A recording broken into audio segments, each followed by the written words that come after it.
Hello दोस्तों, नमस्कार। मैं आप लोगों का हार्दिक अभिनंदन करता हूं अपने trader by stock market YouTube channel में। चलिए शुरू करते हैं और थोड़ा सा न्यूज़ में अपडेट हो जाते हैं। तो कल अमेरिका मार्केट बनता तो ठीक है। रात को क्या हुआ, काफ़ी मतलब डराने वाला न्यूज़ आया। तो मैंने इसको, ये मेरा टेलीग्राम है सर, तो टेलीग्राम को जरूर ज्वाइन कर लीजिए, है ना। और ये अपना फ्री, ये फ्री वाला है जिसपे मैं न्यूज़ अपडेट करता हूँ। ये फ्री चैनल है, इसको जरूर ज्वाइन करके रखिए। रात को हुआ क्या कि एक बड़ा खतरनाक स्टेटमेंट आ गया, तो कि भैया रसिया जो है, और जो स्टेटमेंट आया वो भी बताएंगे। और ये अमेरिका जो मुनीर को लेके बैठा हुआ है ना खाने पे, इसका बात हम लोग 2 दिन पहले ही कर चुके थे, याद है ना। तो न्यूज़ अभी निकल के आया, तो न्यूज़ आया तो मैं बोला चलो उसको मैं बतला देता हूँ। तो अभी क्या हुआ है कि अमेरिका जो इतना कर रहा था ना भैं पे कि भाई साहब, ये ट्रम्प साहब की तेहरान खाली कर दो, फलाना खाली कर दो, कई तरह की बातें चल रही थी, है ना।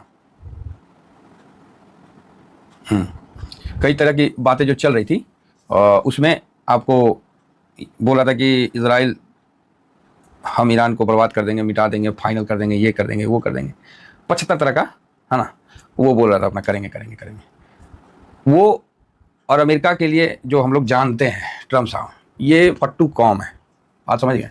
इन्होंने कभी युद्ध लड़ा नहीं है, हथियार दे के और ये दे के युद्ध लड़वाया है, हथियार बेच के। ये भाई धंधा करते हैं।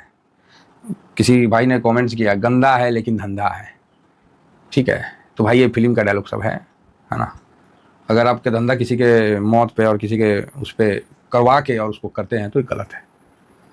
और यही चीज़ अमेरिका कर रहा है कि ईरान में खुद उलझा हुआ था। पहले तो ईरान से काफ़ी लंबे समय से चल ही रहा था, अभी जो अभी खुद ना करके इजराइल को लगा हुआ है ठोकने में। क्या था जी उसका नाम, सद्दाम हुसैन, खामोखा मार दिया आतंकवादी कह के, है ना। आतंकवादी कह के खामोखा मार दिया उसको कि वो बायोमेट्रिक क्या है, वो हथियार बना लिया इसलिए मार दिया। तो कई साल उसी युद्ध में अमेरिका उलझा रहा। इसलिए अमेरिका तो इस युद्ध में नहीं घुसेगा, खाली डायलॉगबाजी करेगा। और इजराइल को बोला बेटा तुम चलना, हम हैं तुम्हारे साथ। ऐसे नहीं, मार में क्या होता है, नेता लोग आ जाते हैं, हाँ पुलिस को पकड़ लिया जाए, ले अरे ससुरा पुलिस को पकड़ लिया, थाना का घेराव कर लिया जाए, नेता अपने पीछे रहेंगे, आगे से चलो तुम आगे चलो। और जब लठ बसता है तो नेता पहले निकल जाते हैं और उनके अनुयायी जो होते हैं वो अपना कपार फुलवा के घूमते रहते हैं। फिर नेता उनको मिलने के लिए कहाँ जाता है, हॉस्पिटल। मानते हैं कि नहीं मानते हैं? नेता को कहीं नहीं चोट लगता है, और जो नेता को चोट लग जाता है उसका इज्जत खत्म हो जाता है। आज से नहीं, आज़ादी से पहले से वो नेता जो लट खाए ना, वो का मतलब उसको नेता कहाँ माने लो। वो नेता हुए कि जो समझौता करते चले गए, वही नेता हुए।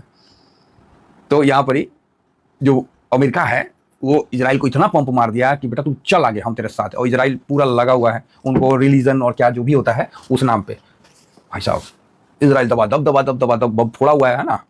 अब इसी में क्या हुआ कि इजराइल ने बम फोड़ते समय ये, हाँ, तो रूस भाई साहब की एंट्री हो गई काफ़ी ईरान पे। हालांकि ईरान रसिया का अच्छा है ना। तो अमेरिका जानबूझ के रसिया इजराइल के द्वारा खुद फुलवा रहा है। अब इसमें एंट्री हो गई किसकी, रसिया की। रसिया बोला रहे हमें भूल गए थे क्या, अरे हम भी तुम्हारे बाप हैं। वो इसलिए रसिया का एंट्री, आदमी जो क्या बोलते हैं डोनाल्ड ट्रम्प, यही देख रहा था कि रसिया कुछ बोल का ही नहीं रहा है। रसिया कुछ बोल दे ना तब तो काम होगा, रसिया कुछ बोल का नहीं रहा है। ट्रम्प साहब देख रहे थे।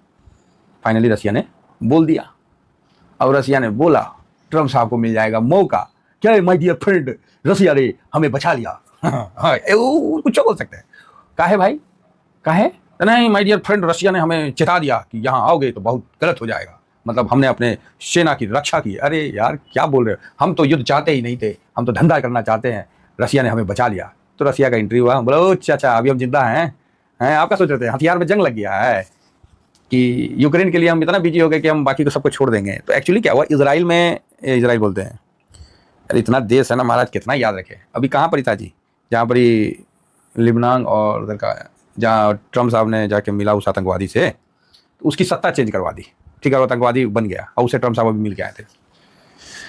तो सब सोचा कि रसिया कमज़ोर हो गया क्योंकि उसकी सत्ता बचाना नहीं बचा पाया, इसलिए तो रसिया बोला कि इतने भी कमज़ोर नहीं हुए हैं। ट्रम्प साहब को धीरे से मैसेज दिया कि, और विदेश मंत्री से दिलवाया कि यहाँ आओगे तो भाई साहब बुरा फंसोगे, ठीक है, गलती मत कर लेना, नहीं तो बाद में पछताने को भी मौका नहीं मिलेगा। ट्रम्प को तो मिल गया इसके बहाना मौका, अब ट्रम्प बैकफुट पे है। और ट्रम्प बैकफुट पे क्यों ना हो, ठीक है। ट्रम्प तो ऐसा अग लगौना, मतलब क्या बोले, अग लगौना साहस है कि क्या बताया जाए भाई, हैं ऐसा आग लगौना है, मतलब आग लगाने वाला है कि क्या बोला जाए, भगवान ऐसा क्या बोला जाए, नहीं समझ पाता इनके बारे में। धन्य है प्रभु, बस मीडिया में बने रहना चाहते हैं।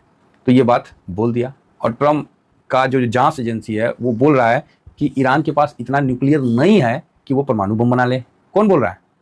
जांच एजेंसी। किसका? यूएस का। इजराइल बोल रहा है नहीं वो तो फटने वाला है। तो ट्रम्प बोला जो तो लड़ कर बमबारी, हम थोड़ा साथ हैं। तो ट्रम्प ने साथ कर दिया। अब इजराइल भाई दबा दब बम फोड़े जा रहा। अब इसी दौरान इजराइल का एक सेना प्रमुख ने बोल दिया कि हम बुशहर परमाणु पे भी निशाना मतलब बम डाल दिए। अब भाई साहब इतना बोलते हुए तभी रसिया का एंट्री हुआ।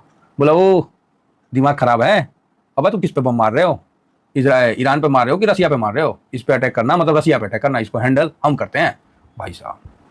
और इसी के बाद फिर उसने स्टेटमेंट 2-4 दिलवा दिया, क्योंकि रसिया तो स्टेटमेंट देता नहीं है, दे दिया भाई साहब। अब ट्रम्प भी यहाँ पर ही बैकफुट पे आ गए, कांप गए है माय डियर फ्रेंड ने हमको बचा लिया, हमको युद्ध में जाने से बचा लिया। अच्छा वो फ्रेंड हो गया, और जो तोहर फ्रेंड था ओकरा तू लड़वा दिया है इजराइल को। इजराइल भाई साहब जब ये बोल दिया ना, उसका जो सेना का जो प्रमुख था भाई साहब, रसिया ने तुरंत खड़ा होकर स्टेप ले लिया। अब हो गई बत्ती बंद। इजराइल तुरंत मतलब रसिया का स्टेटमेंट आने का ना ना ना ना गड़बड़ा गया, बोलने में निकल गया सर, बम उम नहीं गिरा, गोला वोला नहीं गिरा, समझे? तो रसिया बोला भांग आ रखे हमरो से वहाँ पर ही है साइंटिस्ट है, क्योंकि वो एक्टिव है पावर प्लांट रुस्तम बुशहर सॉरी, वो एक्टिव है, वहाँ से बिजली बनता है, ठीक है, और उसका कचड़ा कुचड़ा सब रसिया ले जाता है। वो पूरा मतलब समझिए रसिया आके वहाँ धंधा कर रहा है, और उस पर अटैक करना मतलब रसिया पर अटैक करना। तुरंत ही इजराइल बैकफुट, ना ना ना ना बोलने में कौन है रे, कौन है सेनाध्यक्ष, बक बुरबक माफी मांग सर, हमसे बोलने में मुंह से निकल गया। अच्छा निकल गया ना बेटा, ठीक है, तुमसे निकल गया तो हम तुमको चेता भी दिए कि ऐसा दिमाग में गलती मत करना, नहीं तो ये बहुत बड़ा हादसा हो जाएगा। तो ये हादसा कैसा हो जाएगा? तो ये चेरनोबिल वाला हादसा हो जाएगा। तो ये क्या है चेरनोबिल? ये भैया यूक्रेन में है, ठीक है। ये कहाँ है? इसे थोड़ा यूक्रेन में है, ये हादसा हुआ था, ठीक है, और 1986 में हुआ था। चेरनोबिल में जो हादसा हुआ था ये 1986 में हुआ था, और आज तक लोग वहां बस नहीं पाए। सरकारी आंकड़ा में 4000 आदमी मरा है, और रियल में 2 लाख आदमी कैंसर से मरा है, और आज भी वहां लोग नहीं बस पाए हैं, ठीक है। तो ये चीज को ध्यान रखो। और जो तुम यहाँ कर रहे हो ना ये बुशहर में, अगर इस पे कुछ हुआ, क्योंकि ये ईरान और रसिया ने यहाँ पर प्लांट लगाया जो कि 2013-14 जो भी है एक्टिव हुआ है ना। ये देखिए शुरू किया था बुशहर में, है ना, हिल ले में स्थित है। कहाँ है? हिल ले में स्थित है। तो इसको मतलब किया था, और ठीक है एक सेकेंड, तो स्थित है, और यहाँ से 1000 जो है पावर का मतलब वो मेगावाट जो भी है वो बिजली उत्पन्न होता है। 2011 में ये चालू किया गया था। तो रसिया का पूरा देख रेख में है, और यहाँ रसिया का 200 आदमी भी काम करता है, ठीक है। तो ये ईरान में स्थित है। और भाई साहब और ऐसा ही हर जगह रसिया का मतलब है, जो भारत में भी है, और भी जो भी मटेरियल बचता है रसिया लेके चल जाता है। तो ये तो भाई रही कहानी बुशहर का, और जो भी है चेरनोबिल परमाणु रिएक्टर का, जिसका उदाहरण दिया कि 1986 वाला। तो ये चीज़ इजराइल को समझ में आ गया कि भाई हमसे तो हो गई है गलती। अब तुरंत ये देखिए फोटो सब, तुरंत माफ़ी मांग लिया, है ना, बुशहर परमाणु के लिए कि ना वो गलती से निकल गया जी, उससे ना देख दुपैक मार लिया होगा, अब भड़बड़ा दिया है गलती से, परमाणु गोला में ना गड़बड़ा गया इधर उधर बोलने में। तो बोला ठीक है, और अमेरिका को एक संदेश दे दिया कि अभी हम जिंदे हैं भाई, समझ जाना आगे में खतरा है।